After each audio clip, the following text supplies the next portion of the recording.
And welcome back to another episode of Fully Stoked Podcast. I am your host, Sarah Stokes, and I'm here with two new friends, Jeff Krafft, physical therapist, and Kallie Marshfield, and she's an occupational therapist. Is that right? Yes. All right. So welcome, guys. Thank you so much. They're coming to speak to us about myofascial release therapy, and I'm so excited for this topic because it's new to me, but it's sort of in my realm because I kind of like the wellness and a little bit natural kind of stuff, right? Instead of just taking a pill for everything. I think this is going to be exciting for me. So watch out, husband, because I might be spending some money on it. All right. So welcome, guys. Let me just introduce myself. In case you've never seen Fully Stoked before, I am Sarah Stokes. And by day, I am a lender. I help people buy homes and all their home financing needs. But what I really like to do is connect experts in different areas, entrepreneurs, small businesses, to people like you, because it's hard for people to really understand everything that everybody is an expert in. And this is a great way to bring you guys knowledge and connect you with some great people. And you guys live in Union County, North Carolina, and your office is, tell us where your office is. It's in Monroe, North Carolina, right close, about half a mile, if that, from Atrium Health Union Hospital. All right, so right in Monroe, yeah. I grew up right down the street from that hospital. So yes. And so one thing that I keep asking Jeff and Kallie is, I kind of understand what myofascial release is, but it's new to me. And I've been in this realm of, chiropractic and holistic care for a little while, and I really have just heard of it. So tell the viewers what it is, if you don't mind. Sure. So myofascial release is a type of therapy that works on the fascia in your body. So what fascia is a type of connective tissue in your body that is made up of basically three type of components. There's a collagen, an elastin, and a ground substance. Okay. But fascia used to be, that's just the stuff that just is in the middle of everything. It doesn't really mean anything. It doesn't help. It doesn't have any role in anything. But they have now found that it plays a crucial role in our body and how we do things. So it's a 3-dimensional type web. Okay. And it surrounds both your skin, muscles, organs. It even gets down to the cellular level now. And it goes into the actual individual cells. So wow. But it spreads throughout the whole body. That has a viscoelastic type feeling to it. Okay. And its function is really to resist a sudden applied force. So it's like a protective mechanism at sometimes too. So if you got punched in your belly, that might be one of the things that helps protect, like your muscles, of course, too. But yeah, obviously. Okay. But as a result of that, there's a lot of different forms out there of myofascial release. Okay. And some of them work better than others. The ones that we practice is from the pioneer of it basically was John Barnes. Okay. And the whole premise behind it is a low load over a longer period of time produces better results than something short and fast and hard. Absolutely. Think about it. The system that you're trying to address, if it's set up to resist a sudden applied force, the last thing you want to be doing is going into it really hard sudden and fast. applied force, right? Yeah. So, but collagen, it provides your support, shape, and mobility, and stability. It's kind of like your ligaments. Okay. And then you have the elastin part of it, which is the flexibility. And then you have the ground substance that makes up the bottom. That's like your whole little extracellular matrix in your whole body. And its function is kind of to provide cushioning, and it surrounds the cells as well. So the cells are going to bump up against each other, and that stuff in between them is that ground substance. So what we're trying to do is address that through long loads, manual therapy, hands-on stuff. Right. So typically what we tell people is, our treatment plan is we are spending an entire hour with you hands-on. And when we're releasing an area, we spend about 5 to 10 minutes on that area. So rather than massaging and moving, we are holding and allowing that fascia to really open up and respond to what we're doing. Okay. So one entire hour. So I know other people are going to have this question.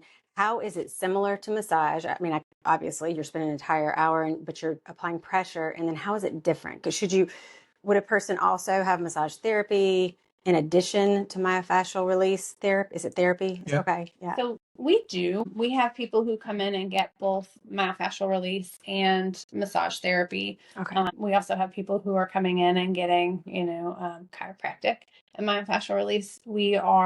Massage is more muscle based. So they are massaging the muscles, whereas we are focusing more on the fascia and elongating that fascia and helping it to rehydrate. So it feels differently to you because you know what it is. We probably wouldn't know the difference. Yeah, you probably would, because we're not trying to get in there and move a whole lot and trying to dig and get into those little sore areas. So one way you can kind of picture the difference between massage and myofascial therapy is, let's just go back to that elastin material. When you stretch a rubber band, it'll stretch out, but you let go, it's going to go back to it. Right. So when you start talking about collagen and you're trying to stretch that out, so that's more like a plastic. If you deform that plastic, it's going to stay. You can't just put it back to its same shape again. So massage kind of works that way. So you can get really good results and you feel good. Sometimes they don't last as long because you're basically pulling the rubber band, and when you let go, it goes right back. Okay. With myofascial release therapy, what you're doing is you're getting down to that collagen part. So you can deform that and get it out of the bunched up position that it's in and start letting the body to relax. Then you tend to get more lasting results. Okay. So you told me about collagen and elastin. Is there anything that you do to manipulate that ground substance you were talking about? Or does it just naturally? It's just part of the process, actually. Okay. Well. And I think most of the people that we're treating tend to feel a melting sensation. A lot of times we hear that. Sometimes we'll hear a stretching sensation. So it depends on where we're working, but a lot of people really feel melting, So where do you find, so when I have a massage, I often have a lot of tense muscles in my neck here. This is I know it's different for different people. Do you have one area of the body that you find a lot of people have the myofascial release needed, where they have the bunched up? Sacral area is pelvis. What I would say. Yeah. Really? Yeah. So a lot of times, if you think about how your body is, our hips are our base. If your hips are off, if you have a rotation or you're unbalanced in any way, it's going to throw your neck off. It's going to throw your shoulders off. So if you're standing and your hips are off, your body is going to try and right itself. Right. So what we do is we fix typically, we don't have a one size fits all by any means, but I feel like we have to treat the hips first and then we can address the neck. And sometimes if we treat the hips, the neck and the shoulders loosen on. Okay.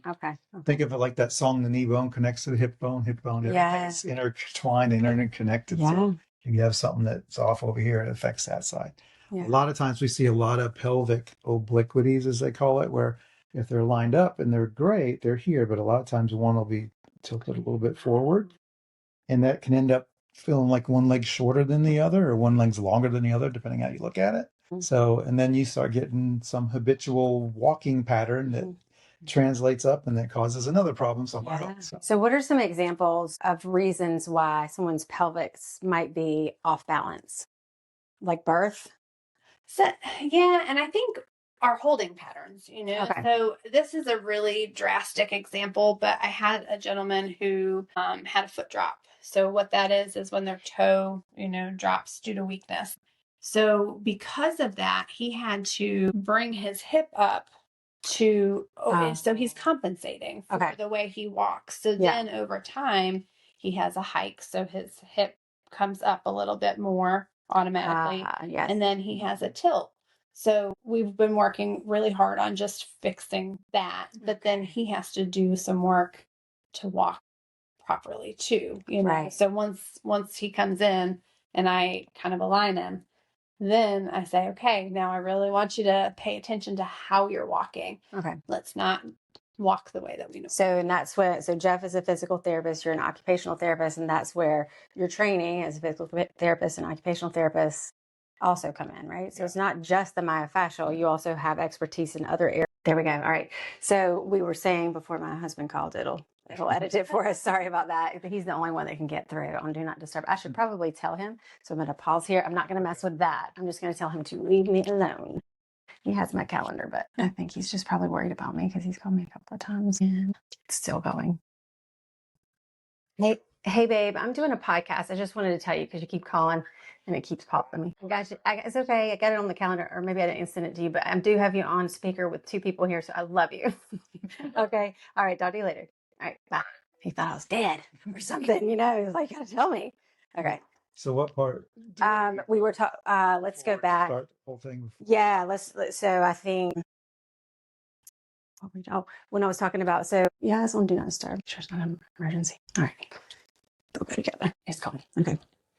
And we're back. 3, 2, 1. Okay.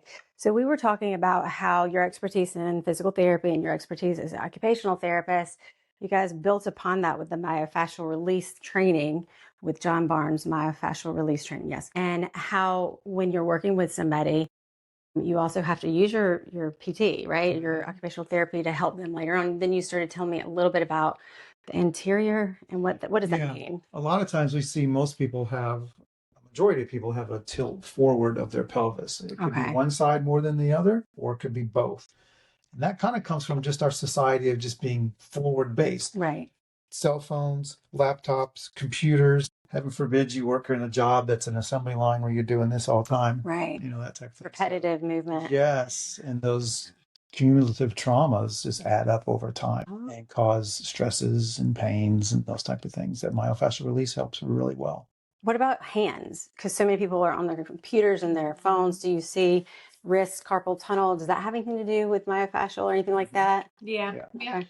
So I always say jokingly that the hand therapists are going to have a future forever because all the texting that we do. Exactly. People are going to have some thumb arthritis when they get older. And you were saying like it could, so something here, trauma here, repetitive movements here could actually affect other places in your body too. What I find is, yes, here, but it stems here.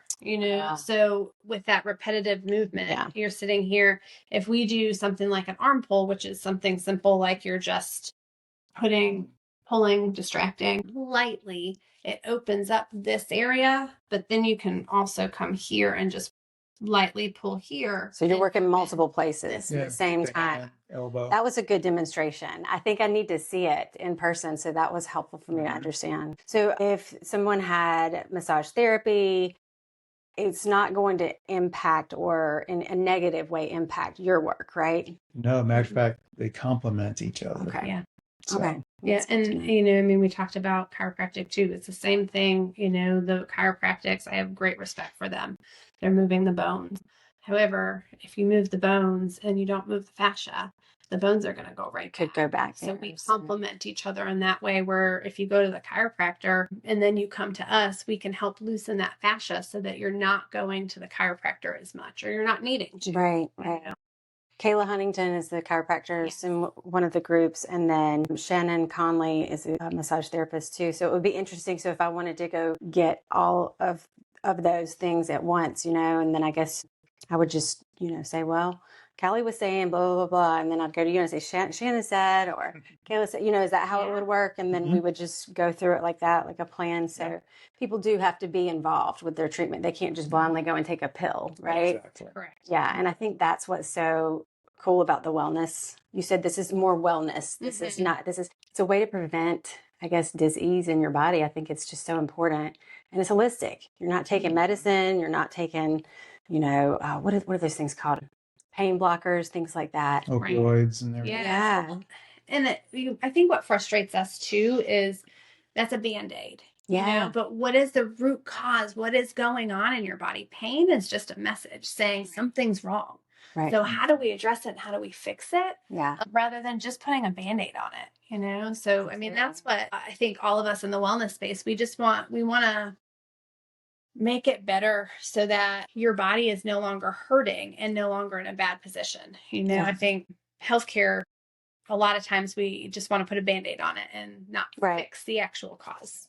That is true. I think that we've gotten away from, in healthcare, the power of human touch and how much that plays into a role of healing. Yes. And we try to make sure that this myofascial feeds right. Quite the opposite, because you're hands-on manual therapy, 1 hour, you see some tremendous results with that. And healthcare's kind of gotten away from that. Right. It's like, here's the latest and greatest, machine to do this, or here's the latest and greatest medication to take. Right. And it's because everyone wants it now and instant gratification. Yeah. And it doesn't always happen that way. Right. So you got to put, like you said, some effort into it and take some ownership of your own health. But I think if people are, so many of my friends are eating, trying to eat organic and whole foods and no seed oils. And so if you're putting that much effort into it, it's probably worth listening to this podcast and maybe going to meet you guys. How does that work? If somebody was interested in working with you, would they call you, go to your website, come in for like a session where you just kind of talk about their problems? How does it work? All of those things. Yeah. So we have a phone number where they can call. What is that? Go ahead and tell them. It's 704-595-2111. You can also go to reliefmfr.com. That's our website. We do consultations, and those are free. So it's a 30-minute session where we just talk about what somebody's issue is and how we can help that. Okay. So, and they can schedule it online or call you to schedule that? Either way. All right. Well, I'll be calling you. That sounds good. This is exciting. It's something new for me. So I was going to ask you, Jeff, tell the viewers a little bit about your training, because physical therapy you have 30 years as a physical therapist. So you were trained in, Western medicine. You're not totally holistic, just wellness. Yeah. So I got my physical therapy degree from University of North Carolina at Chapel Hill. Wonderful. And at the time, it was 7 years of school, or 6 years at that point, because it was just a master's level. And around 2000, or shortly after 2000, they switched it to doctorate. Yes. So now it's 7 years to be to your physical therapist degree. Yes. And similar to occupational, they've kind of gone into a doctorate. Oh, really? As well. I didn't know that. Master's though. Yeah, that's okay. You guys both have a lot of experience. Yes. You've been doing this for 30. So I have a lot of background in outpatient therapy. Okay. And started there as well as in the hospital and acute care. I did the nursing home type of thing too, and been doing the home care now for a little over 10, 12 years now. Okay. So it gives you a well-rounded, ideas and treatments that you can. Absolutely. You've done it. You've done a lot. Yeah. Yeah. Yeah. And you've seen a lot of stuff. So you kind of know. I've seen things come and go. Yeah. Things are cyclical in this life. Yeah. Yeah. One thing that's not popular now, suddenly 20, 30 years from now, is like, you know what? That's back in again, or that really worked. Yeah. Right. But you're right with the Western medicine attitude or teaching philosophy. With myofascial release, it's a little different. And then when it first came out, people were like, that doesn't make sense. But now they've got scientific studies showing it's beneficial. There's a whole board that studies fascia and makes sure that we are looking at how fascia affects the body. So this is, would you say it's up and coming? Is it just cutting edge? Is just kind of new? I've just heard of it, and I've heard of it twice now in the last year. Yeah, I think a lot of people have not heard of it because of that. It's been around, like John Barnes started it back in the 60s. Okay. And even before him, there was people who were researching it. But technology has gotten better now to where you can actually see some of this stuff in the body, and they just didn't have that capability.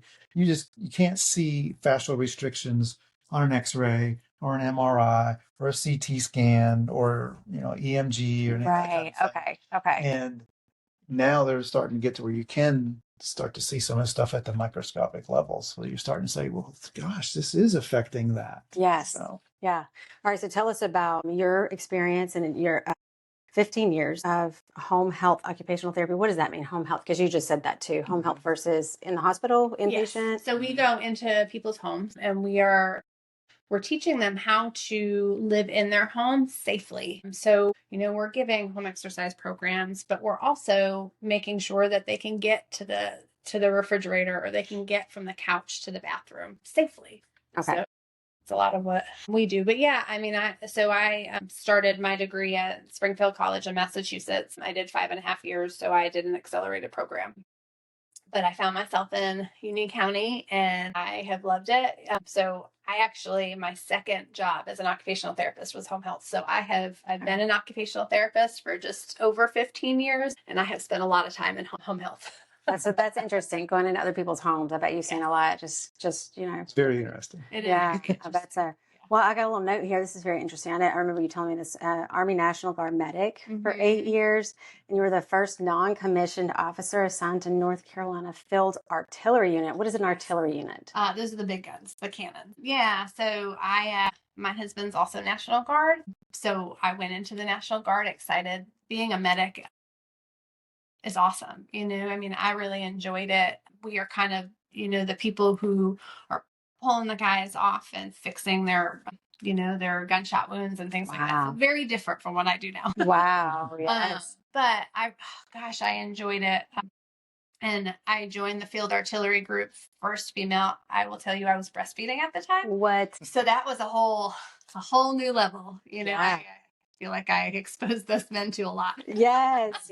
Well, it's probably good for them. It is. And, one day those men will be fathers themselves. Exactly. So it's a good experience for them. But I got out after 8 years because my husband was in, and it's tough being dual military and having 3 kids. So we had 3 kids at the time. Were you stationed at the same place or? Yeah, the field artillery unit in Charlotte. So it's right off of the airport. He was a supply sergeant there. So we got to work together for a little bit. I didn't even know that was there. Yeah. Yeah. It's neat. So it's right off the backside of the airport. So you can watch the Air Force jets take off sometimes. Where have I been? I'm in the airport all the time. That is really cool. Yeah. So if we were to have a scary situation in the world, we would at least have the National Guard Field Artillery Unit close by. Yep. That would probably benefit us. There's actually one in Monroe too that's an offshoot of that one. So I think I've seen that. Yes. Is it near the hospital as well? It is. Okay. All right. I was always wondering. Okay. Yeah. Wow, that's interesting. Okay. All right. So why did you guys decide, and I'm not sure you really left traditional healthcare, but what brought both of you into myofascial release? What is the word I'm looking for? It's wellness. It's not alternative. It's just more wellness. Integrative. Yeah. Okay. So what made you decide to move in that direction? Well, I started taking, as part of keep your license, you have to take continuing education classes throughout your career.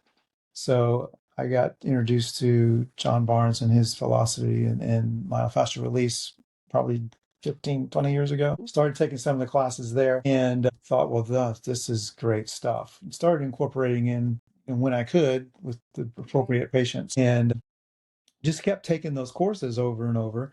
And then I finally met Kallie, and so introduced her to it. And I've been waiting to find someone with a similar mindset and say, okay, yes, this is what we want to do. And that's how Relief Reimagined kind of happened. But Jeff introduced it to me. So I have felt lost in occupational therapy for a long time. I think Jeff can attest to this. We've been coworkers for 15 years. I've always felt like I'm missing something. So Jeff introduced me to myofascial release. And I remember sitting in the class and it being like, this is it. This is what I've been missing. Oh, wow. I love that. Knowing that this is what I want to do. This is how I want to help people. So we got back from that first class and I was all in. I'm like, I'm going to treat all my patients. I'm going to do this. It's awesome. But we found that it's hard in home care. I mean, we have general. Yeah. We have the productivity that you have to meet every day. So spending an hour with each patient is not feasible. Okay. And then being in a home, it's hard to be grounded. It's hard to, cut down the noise. It's hard to have that person. Right. Okay. There's a lot of distractions because you can't control the environment in someone else's home all the time. Okay. Right. So. Okay. I get that. I think too, healthcare wants to put us in a box. So they want to say, well, this is what you should be doing. Yeah. So if you step out of that box, you raise some red flags, so there are people asking questions. Why aren't you doing this? Why are you doing that? Sure. So we found it really hard to implement in home care solely. So we started actually a year ago. Exactly. Almost. We started saying, we need to do this on our own. We need to be away from the hospital. We need to just do it. Okay. So you're entrepreneurs now. Yes. Yes, we are. Wow. And that's a whole nother level, right? Because you're generating your own income. Yeah. And you have to figure that out. So help them out, people. Okay. Spread the news and share this podcast with your friends. I'm telling you, I mean, I just think there's something to it. I asked them about doing maybe a workshop. I said, would there be a way for you guys to give us a couple of exercises. And just tell them what you said. You were saying it's better to be, because you're hands-on, right? You're right. But there might be a couple of things you could show There's us. some things that we have people do for self-treatment at home. Once we kind of get going and get things started in the right direction, so that you can keep advancing it and maintain those benefits and results. Right. So those are simple things that you can show anybody. Yeah. With that type of stuff. So, and you don't necessarily need a lot of tools or anything like that to do it. You just need to know what to do. Yeah. And I think Jeff and I really like educating people. I think we like, getting out in the community and talking to people. So I think we had talked about a workshop at that point, but summer kind of has gotten away from us a little bit, but we would like to do that. You ever heard ain't nothing to it but to do it? Yeah. All right. So they're going to be having a workshop, and we'll let you know when it is. No pressure. I'm going to help them because I do events all the time. So I'm going to help you with an Eventbrite and a Facebook event. I'm going to help push it out, and maybe we can move this up to fit the timeline maybe a week or two before the event. I really think this is very interesting. And I told Kallie, I told her yesterday and I told her today too. I was like, I know you've explained this several times to me, but I just can't wrap my head around what myofascial release is. What is myofascial? What is it? What is fascia? And fascia. And so they've explained it now like 4 more times, and I think I have it. But for a lay person who's not in the healthcare industry, who doesn't have the degrees that you have, it's difficult. It's really difficult to wrap our head around it. But now I think I've got it. And I think if you could spend a few minutes with somebody in a workshop setting and explain what it is, I think people will be like, yeah, I'll give that a try. Why not? If it's a free first session, why not? Like let me check it out. It can't do anything but help me. So earlier you were telling me, okay, I read something about athletes. I think maybe if you've heard of it, you may think it's just for athletes, but it's not just for athletes. It's just for any of us. You said something about trauma. So it could be physical trauma, like what? Like anything. I mean, even surgery is a trauma because you're getting cut. And the body has to heal, and it's going to leave a scar. Collagen is what gets laid down to fill in that thing. It's in your skin, all that. So if that's too tight, people have C-sections. I have one, that. Yeah. So that kind of thing can get really tight, and it just binds down. My wife had one, and for years and years and years, she would still feel something on this one side. And until it finally able to address it, there's some myofascial work. But it's not just, people kind of say to us, we see the people, I've been through therapy, I've done the injections, I've done, the chiropractor, I've done all these other things, and they're telling me I don't know what else to do. Yeah. So we'll see people when they're at their wits' end, basically. Because they find you after all the other things. Okay. It doesn't have to be that. No. It does not have to. Which is why you're getting the word out. Yes. And I will say, trauma on a physical level is one thing, but also mental trauma, so abuse cases. And this is stuff that we don't talk a lot about, but childhood abuse, you think about how you have to protect yourself and what happens with your body. Your shoulders come up. Maybe you want to be in a fetal position, so you're tight in your hips, and over time that trauma can cause issues in our body. Physical. Okay. Yeah. Your body remembers that kind of stuff. Yes. Like if you're in a car accident and you get whiplash, everyone knows if that's happened to you, you're always looking in the rearview mirror when you stop now. Make sure someone's not going to hit you. Yes. So it just remembers those traumas. And then you see someone and you start tensing up. And then the body starts to think, well, that's the normal position I need to be in. And so you're constantly in this tension state. But it's not good. It's not good because it causes pain and discomfort in all kinds of different areas. So that book, The Body Keeps Score, I think. I love that book. I know, I do too. But it's true. Like, I think when we're not consciously aware of it, our body goes back, it reverts to those same positions that are not good for us. A good example that you can take home that's kind of a thing is about how myofascial works. And this kind of goes into, well, I'm hurting here. Why are you working up here? Why am I addressing this? Because think of it as this way. You're wearing like a snug sweater, and you happen to walk by something, you catch it, and it gets caught. Yeah. And it pulls, and you feel like, I'm having pain up here. This is my shoulder. I can't do it. Well, that might be where you're feeling the pain. But where the restriction or where the problem is down here. If you release this, then suddenly, I can do my shoulder again Yes. and that type of thing. So it's not always where you feel it is Yeah. where the cause is, like we were talking about before. Yeah. So that helps people kind of visualize. That's good. That's really good. Yeah. I would use that in your workshop, I please. actually just posted something on that on Yes, my you Facebook, did. on the Yes, you Facebook did. too. So Okay. Oh, they do have Facebook and Instagram. So follow them. I'll tell you what it is, and I'll also put it below. It's Relief Reimagined MFR. Mhm. Yeah.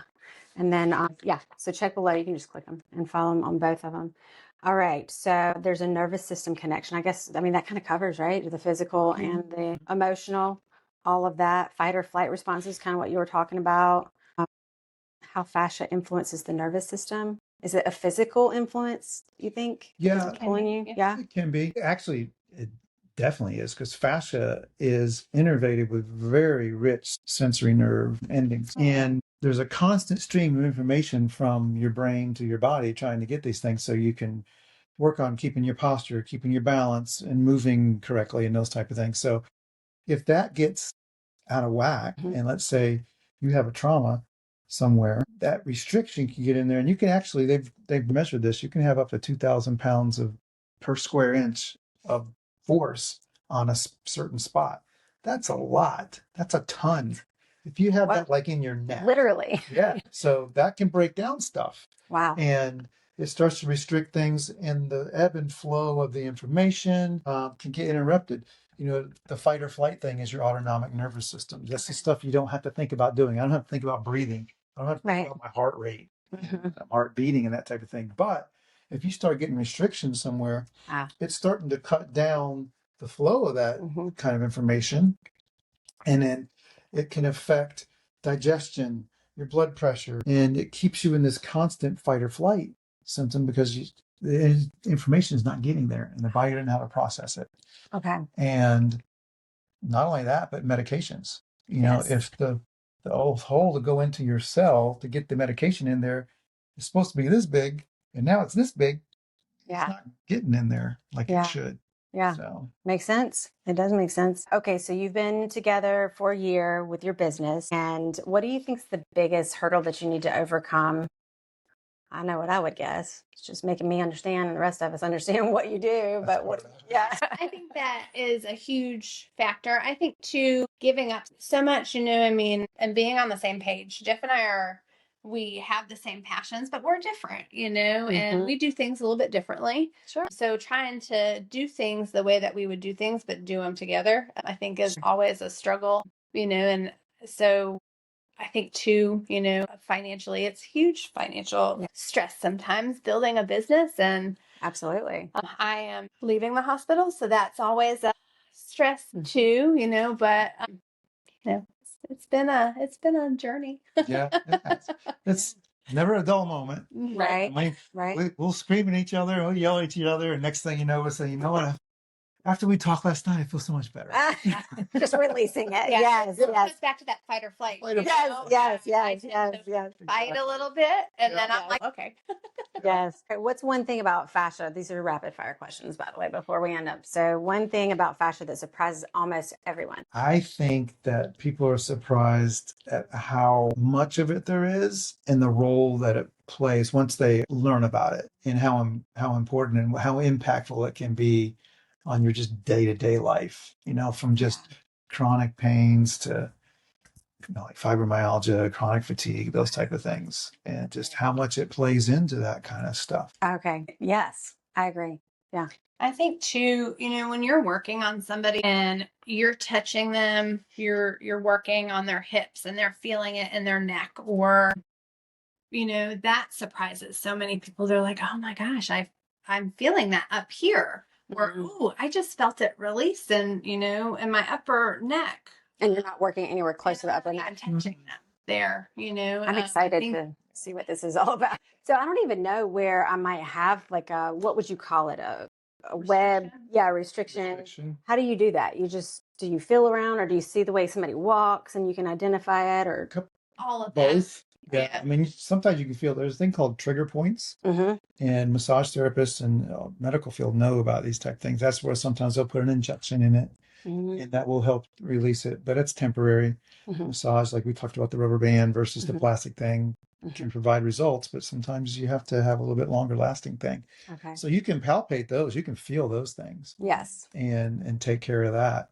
But you can't always feel some of the other stuff. You know, like I have this neck pain or I have a headache, or I have TMJ and all that kind of stuff that's just constant. And you don't put one and one together and say, and some of it's just no fault of your own. You just don't know. Right. And until someone can educate you. Right. Yeah. And I think when people come in, we look at their posture, we see where your holding patterns are, but then as we're doing that first session and we're putting hands on you, we can feel, oh, you're tight here. Oh, this isn't moving quite like it should. And so it's both, I mean, we're seeing how somebody's coming in and we're using our knowledge, if this is tight, then this is going to be tight, but we're also feeling it, because not everyone's the same. Yeah. They have similar patterns, but some people you can just see. I mean, the forward head stuff that we have in this country now, you don't have to look really hard. You see a lot of people with that. Yeah. Well, what's one habit that people can start today to care for their bodies? I would say the forward head, I mean, making sure your shoulders are back, making sure that your neck is up. So we took a pelvis class, and in that class, they said that when you look down, that's putting about 60 pounds of pressure on your neck. Wow. So, and honestly, the tech neck is what they call it now, that bulge that we used to call, I don't even remember what we call it. Yeah, but we used to see elderly people with it. Now we're seeing 20-year-olds, so really thinking about where your head is and space is important. All right. So if listeners remember only one thing from today's conversation, what would you want it to be? Well, I think hopefully they've learned a little bit about what fascia is and how it plays a role in our everyday lives. But I think there's so in this Medicare or medical world now, everything's protocols. If you don't fit into this thing, you got to do insurance companies make you do that. Sure. You got to go try this, and this before we'll let them do that. Right. And don't get stuck into a protocol and just this tunnel vision of this is what I'm looking at and this is all I can do. Our bodies are interconnected and they need to work together to be efficient. So, anything you can to help reorganize that and put you back into a position that your body wants to be in, the body will go there if you let it. Yes. So big one is don't be afraid of going outside the box a little bit. Like if you have cancer and the best cancer specialist is in Philadelphia, right? Don't feel like you can't go there. Right. You can go find the people that can help you the best. Yeah. And that's what we try to do.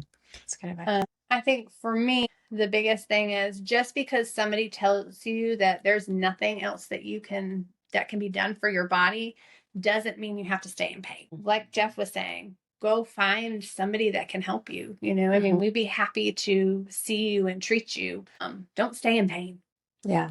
Yeah. So the workshop, I will let you know when that's coming up. And also follow them on Instagram and Facebook, email info@reliefmfr.com. And I am just so happy to finally understand what it is that they do and to start my journey. I don't know, maybe we'll do a part 2 and I can just talk about, whatever you guys find in my body. Who knows? Because I'm pretty healthy, but there's always something to improve, right? Absolutely. Is there anything else you guys want to share before we go? Well, I want to thank you for letting us broadcast out to everybody. Absolutely. So find us a little bit easier. Yes. Yeah. I'm just excited to be here. I think this has been a wonderful conversation. Me too. Me too. All right. So until next time, guys, we will see you. Thanks.